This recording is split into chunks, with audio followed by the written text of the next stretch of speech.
வேலைக்கு போலியா? இல்லைண்ணா இன்னைக்கு போகல. ஏன் என்னாச்சு? சும்மா தான். சொல்லுங்க என்னாச்சா? சங்கம் கூட்டம் இருக்குதுடா, சங்கத்துக்கு கூட்டத்துக்கு கொடுக்குறாங்கடா. சங்கத்துலையா? ஆ. நான் வரலண்ணா, போனா நீ. ஏன்டா என்னாச்சு? வரல, எனக்கு பிடிக்கல. என்ன பிரச்சனை? பிரச்சனை எனக்கு என்ன பிரச்சனை? நான் நல்லா தான் இருக்கேன். ஆ. எனக்கு பிடிக்கல, கூட்டத்துக்கு வர பிடிக்கல. நீங்க போங்க. என்னடா டேய், நம்ம தொகுதியில் போடுறாங்க, ம். நம்ம ஆளுங்க எல்லாரையும் கூட்டிட்டு வர சொல்லிக்கிறாங்க, நீ இப்படி சொல்ற? நான் வரலண்ணா, எனக்கு விருப்பம் இல்லைண்ணா வர்றது. என்ன கஷ்டம் உனக்கு சொல்லு, என்ன கஷ்டம், என்ன பிரச்சனை? என்ன பிரச்சனை இப்போ தீர்த்து வச்சிருக்கீங்களா? இப்போ இல்ல சொன்னா தானடா தெரியும் என்னன்னு. எனக்கு வர பிடிக்கல, எனக்கு நடக்கிறது எதுவும் பிடிக்கல, வரவும் பிடிக்கல, அவ்வளோதான். ஏன் என்ன போன கூட்டத்துக்கு வரும்போது கூட நல்லா தானே கவனிச்சு அமைச்சாங்க, என்ன உனக்கு? கவனிக்கிறதெல்லாம் கவனிக்கிறாங்க. ஆ. எனக்கு இது நடக்கிறது ஒன்றும் பிடிக்கல. ஏன்டா சும்மா பத்துன்னு கிடக்கிறதுக்கு வந்தா ஒரு 10 ரூபாய் கரைக்கல உனக்கு? ஏன்னா எல்லா டைமும் காசுக்கே வருவாங்களாண்ணா, ஏன்னா நீங்க வேற. என்னாச்சு, என்னதான் சொன்னா தானடா தெரியும், சொல்றான்டா என்ன பிரச்சனைன்னு. என்ன இப்போ சரி, இப்போ யார்கிட்ட கூட்டணி வைக்க போறாங்க? கூட்டணி வந்து சொல்லியாடா இது வரைக்கும்? இப்போ உங்களுக்கு தெரியாது. ஏன்னா அவங்க எதுவும் சொல்லியே. பாஜக கூடன்னு பேசினுக்கிறாங்களா இல்லையா? ஆமாண்டா, தகவல் வருது அந்த மாதிரி, ஆனா உண்மை என்னன்னு தெரியல, இது வரைக்கும் சொல்லலையா? ஏன்னா என்னன்னா சொல்றது உங்களுக்கு, நானு உனக்கு தெரியாது ஒன்றும் இல்லை, எனக்கு சும்மா தெரியாத மாதிரிலாம் இது பண்ணாத. இப்போ இவங்க மேலே ஒரு சின்ன பெரிய அடிச்சுங்கிறதுக்கு நாம பலிக்கடாவா இவங்களுக்கு? ஏன்டா என்னடா அவங்க குடும்ப பிரச்சனைடா அது. குடும்ப பிரச்சனைலாம் நீ சொல்லாதண்ணா. ஆ. குடும்ப பிரச்சனைனா அவங்க குடும்பத்தோட இருக்கணுமா இல்லையா? நம்மளே தானே அது பாதிக்குது. ஆமாண்டா, எங்களுக்கே அந்த வருத்தம் இருக்குது, என்ன பண்றது. அவரு பெரிய ஒரு கட்சியில உழைச்சவங்களுக்கு ஒரு முக்கியத்துவம் கொடுத்து போஸ்டிங் போட்டாரு. இவரு வந்துட்டு போட்டாரு. இப்ப கட்சியில உண்மையா உழைச்சா எவன் வந்து இப்ப கட்சியில இருக்கிறாங்க எல்லாரும் தூக்கி வெளியே போட்டாங்களா இல்லையா? ஆமாண்டா, அது எல்லாருக்கும் கஷ்டம் இருக்குதான் செய்யுது. இந்த போன ஏதோ ரிப்போர்ட்டருங்கெல்லாம் பேட்டி எடுக்கும் போது கூட இவரு நம்ம அண்ணனை அசிங்கப்படுத்திட்டாரு அவரு சின்னவரு. என்ன இதெல்லாம் பார்க்கும்போது எங்களே கஷ்டமா தான் இருக்குது. ஆனா எல்லாத்தையும் தாண்டி நம்மளுக்கு ஜாதி முக்கியம் இல்லடா, நம்ம ஆளுங்களை பாத்துக்கணும், நம்ம தானே பார்க்கணும். அதுக்காக தானே எல்லாமே யோசிக்க வேண்டியதா இருக்குது. யோசினா நல்லா யோசி, ஜாதினு யோசி, கூட்டானு யோசி, கட்சின்னு யோசி. இப்போ நான் கூட்டத்துக்கு வரல, அவ்வளோதான். ஏண்டா நம்ம பசங்க எல்லாம் ஒன்னா இருந்தா தாண்டா இதெல்லாம் நடக்கும். பசங்களே நீங்களே இந்த மாதிரி சின்ன பசங்க, படிச்ச பசங்க, நீங்களே இந்த மாதிரி வரமாட்டோம் சோர்ந்து போனீங்கன்னா அப்புறம் நான் என்ன பண்றது? அடே நம்ம ஆளுங்க முக்கியம்டா நம்மளுக்கு. நம்ம ஆளுங்க முக்கியம்னா நம்ம ஆளுங்களுக்கு பண்ணணும். முதல்ல இப்போ 4 நாளைக்கு முன்னாடி என்ன சொல்லியிருந்தாங்க நீயே சொல்ல? 4 நாளைக்கு முன்னாடி அதிமுக கூட ஏரியால இருக்கிற அதிமுக காரங்கிட்ட நான் போய் பேசின உட்காந்துக்கிறேன். சரி, இந்த புள்ளிங்க கூட தான் எப்படி இருந்தாலும் சேர்ந்து வேலை பார்க்கணும். அவங்க கூட சேர்ந்து நான் பேசினுக்கிறேன். இப்போ பாஜக கூட கூட்டணி அப்படின்ற மாதிரி பேசினுக்கிறாங்க. அவங்க கூட சேர்ந்து ஓட்டு கேட்க முடியுமா நம்ம?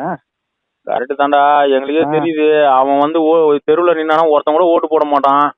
அவங்க கூட போய் கூட்டணி சொல்லி உட்காந்துக்கிறாரு இவரு. நீங்க இதுக்கு வேற பேசினுக்கிறீங்க. இப்ப இதுங்க நம்ம புள்ளிங்களுக்கு செய்யணும்னு சொல்றவரு நம்ம நல்லதுக்கெல்லாம் யோசிக்கணுமா இல்லையா? இதுக்கு முன்னாடி ஜிகே மணி என்ன சொல்லியிருந்தாரு? ஏன்னா திமுக கூட கூட்டணி சொன்னாரே இல்லையா? ஆமா. அப்பயாவது பயணிக்கலாம். இதுக்கு இவங்க முந்திக்கிறாங்க வீசிக்கா. இன்னைக்கு பாரு, இன்னைக்கு அவன் எங்க இருக்கிறான், நாம எங்க இருக்கிறோம்னு தெரியுதா உங்களுக்கு? ஆமா, நம்ம கொஞ்சம் முன்னாடியே முடிவு எடுத்துருக்கணும். இவங்க எங்கடா குடும்ப சண்டையில தான் கவனம் செலுத்துறானுங்க. நம்ம எங்க கட்சிக்காரங்க யாரும் என்ன, நம்ம என்ன பண்றோம், ஏது பண்றோம், என்ன போறோம்னு அவங்க யோசிக்க மாட்டாங்க. அது ரொம்ப கஷ்டமா தான் இருக்குது. இருந்தாலும் நம்ம ஆளுங்கன்றனா நம்ம ஜாதின்னு ஒண்ணு இருக்குதுலடா, அதையும் நம்ம விட்டு கொடுக்க முடியாது.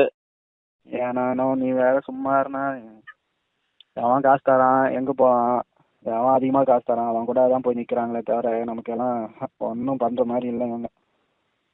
ஏன் இவங்க இல்லைன்னா இப்போ இவங்க 2 பேரும் சண்டை போடுறாங்க, சின்ன பெரிய சண்டை போடுறாங்க அப்படின்னாலுமே ஏதாச்சும் ஒண்ணு உருப்படியா சொல்லலாம்ல. இந்த கட்சி தான்ப்பா அப்படின்னு சொன்னாங்கன்னா நம்ம அவங்க கிட்ட நிக்கலாம்னு வையே. இவங்க 2 பேரும் சண்டை போட்டுனா ஆளுக்கு ஒவ்வொரு கட்சி அப்படின்னு சொல்லிட்டு தான் இவர் வந்து பேரு அதிமுகன்னு சொல்றாரு, இவர் வந்து பாஜகன்னு சொல்றாரு. எது பக்கம் போய் நிற்கும் நீனு? ஆமா, என்ன பண்றது, நம்ம எல்லாம் அவங்க எடுக்கிற ஒவ்வொரு முடிவும் நம்ம தான் பாதிக்கப்படுறோம். நம்மளுக்கு தான் கஷ்டமா இருக்குது. ஏரியா ஊருக்குள்ள போய் நம்ம எவங்கிட்ட போய் ஓட்டு கேட்கறது, எப்படி வேலை பார்க்கறது, அவங்க மூஞ்சில முடியுது, நம்மளுக்கே கஷ்டமா தான் இருக்குது. நீ விசிகாக்காரன் கூட்டினானே கூட்டம் திருச்சியில், ஆமா, நமக்கு சேருமா அப்படியே? நம்மளுக்கு சேர்ந்துச்சு. ஒரு காலத்துல சேர்ந்த சேகராமையா இருந்துச்சு. இந்த மெட்ராஸ்ல ஒரு வாட்டி கூட்டம் போட்டாங்களே வண்டலூர்ல, என்ன கூட்டம் வந்துச்சு தெரியுமா? சரி சரி சரி, வரட்டும். கடைசியா மத்தவன் நம்ம கிட்ட கூப்பிட்டு எவ்வளவு நாள் ஆகுது, எப்படின்னா நாம் இந்த இவன் பாமகக்காரன் தான் இவன் ஜெயிச்சிடலாம்ப்பா அப்படின்னு சொல்லிட்டு மற்ற கட்சிக்காரன் நினைச்சு எவ்வளவு வருஷம் ஆகுது, எவ்வளவு நாள் ஆகுது, எல்லாருக்கிட்டையும் போய் கையை கட்டி நிக்க வேண்டிய நிலைமை தான் நமக்கு இப்ப. ஆமா ஆமா புரியுது. எல்லாம் இங்க பாருங்க, நான் ஒண்ணு சொல்றேன். காடு வெட்டியார் இருக்கிற வரைக்கும் நல்லா இருந்துச்சு கட்சி, சரியா? இல்ல கட்சிக்கு உயிரை குத்து அவனையே உயிரேத்து போட்டீங்க. இப்போ நீங்க நம்ம பிள்ளைங்களுக்கு பண்றாங்க, நமக்காக பண்றாங்க, இன்னும் நம்பி உட்காந்து இருந்தீங்க. தம்பி, காடு வெடி குரு இருந்தாரு, அவரு இருந்த வரைக்கும் நம்ம சங்கம் எப்படி வேலை பார்த்துச்சு, நமக்கு என்னென்ன பண்ணாரு எல்லாம் நமக்கு தெரியாம இல்லடா. உன்னை விட நான் அரசியல்ல எவ்வளவு பாத்துருக்கிறேன். நீ எல்லாம் சின்ன பையன் இப்பதான் வந்துருக்கு அரசியலுக்கு. எவ்வளவு பாத்துருக்கீங்களே. சரி சரி, இவ்வளவு நாள் இருந்தீங்க, உங்களுக்கு என்ன பண்ணாங்க? நமக்கு ஏதாவது ஒரு பிரச்சனைனா அவங்க தானே ஓடி வந்து நிக்கிறாங்க. அதுதானே நம்ம யோசிக்க வேண்டியதா இருக்குது. பிரச்சனையே நீங்க அதை யோசிக்க மாட்டீங்க. நீங்க வேற சரிடா வாடா, பொறுப்பு ஏதாவது போடுவான். நம்ம என்ன இப்ப ஏதாவது கஷ்டப்படதானே பொறுப்பு போடுவானுங்க. நீ போய் கஷ்டப்பண்ணா அவனை யாருன்னா இப்ப நான் தடுத்துனா நானு கூட்டத்துக்கு போவாத, நம்ம சங்கத்துல கூப்பிடுறாங்க நீ கூட்டத்துக்கு போவாதன்னு சொன்னேன் நானு. போங்க, போயிட்டு நல்லா ஒழிங்க, சந்தோஷமா இருங்கம்மா. இப்ப நம்ம ஊர்ல நம்ம வேலை பார்க்கலாம், நம்ம ஊருக்காரன் எப்படி மதிப்பான் நம்மள சொல்லு? நம்ம கட்சி எப்படி மதிப்பான்? வேணாப்பா, மதிக்கவே வேணாப்பா. எனக்கு நான் கூட்டத்துக்கு வரல,